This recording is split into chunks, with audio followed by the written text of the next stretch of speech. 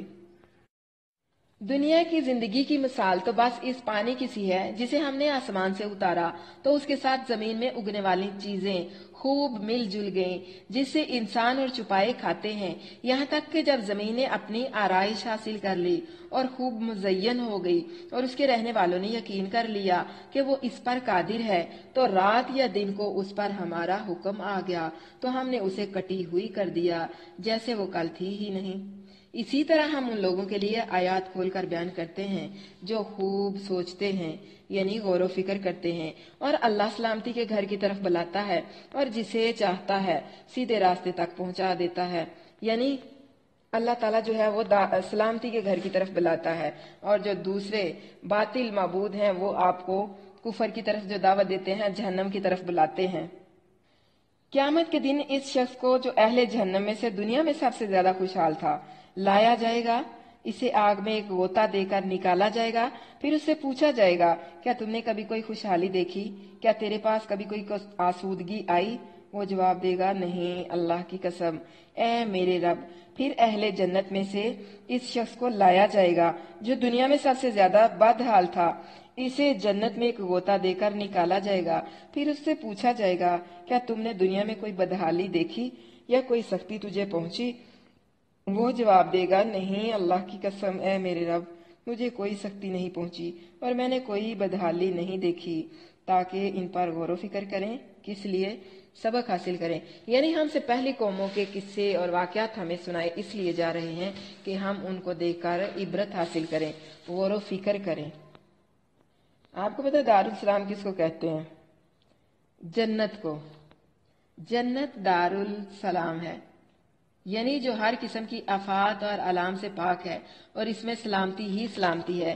فرشتے ہر طرف سے اس میں سلام کریں گے اور اہل جنت بھی ایک دوسرے کو سلام پیش کریں گے، یعنی سلام کا تحیہ پیش کریں گے۔ فرمایا تحیتہم فیہا سلام، اور ان کی آپس کی دعا ان باغات میں سلام ہوگی۔